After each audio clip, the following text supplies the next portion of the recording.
कथा के अनुसार ये बताया जाता है कि ऋषि शुक्लाचार्य भगवान विष्णु से भी ज्यादा ज्ञानी थे, लेकिन इसके बावजूद भी देवराज इंद्र शुक्लाचार्य के बजाय भगवान विष्णु को अपना गुरु बना लिया था।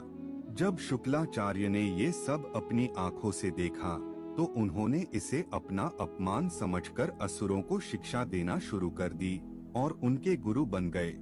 असुरों का गुरु बनते ही शुक्लाचार्य ने देवराज इंद्र से अपने अपमान का बदला लेने की ठानी, लेकिन उनके सामने ये समस्या खड़ी थी कि ये देवताओं को तो तवामारता का वरदान मिला हुआ था, लेकिन राक्षसों को ऐसा कोई वरदान प्राप्त नहीं था।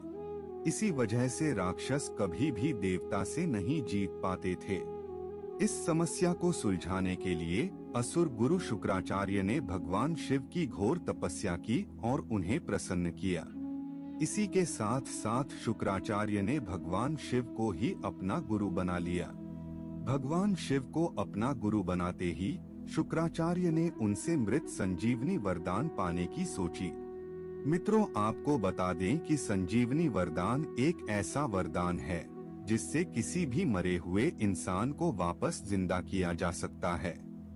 मृत संजीवनी वरदान के लिए जब शुक्राचार्य भगवान शिव की तपस्या करने जा रहे थे तो उन्होंने सभी राक्षसों को अपने माता पिता ऋषि भृगु और काव्य माता की कुटिया में रहने के लिए कहा, ताकि उनके होते हुए कोई भी देवता राक्षसों को नुकसान न पहुंचा सके।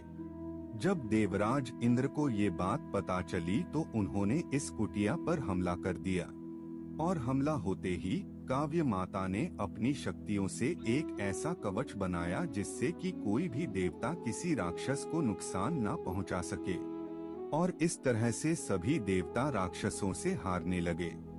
ये सब देखते हुए भगवान विष्णु ने देवताओं की मदद करने के लिए अपने सुदर्शन चक्र से काव्य माता का सर धड़ से अलग कर दिया। हालांकि ऋषि भृगु ने अपनी पत्नी यानी कि काव्यमती को कामधेनु गाय की मदद से वापस जिंदा तो कर लिया, लेकिन इसके साथ साथ उन्होंने भगवान विष्णु को ये श्राप दिया कि उन्हें इस धरती पर जन्म लेकर पत्नी वियोग सहना पड़ेगा। और मित्रों, बताया जाता है कि ऋषि भृगु के द्वारा दिए गए श्राप की वजह से श्री कृष्ण जी का विवाह राधा जी से नहीं हो पाया था। ऐसा इसलिए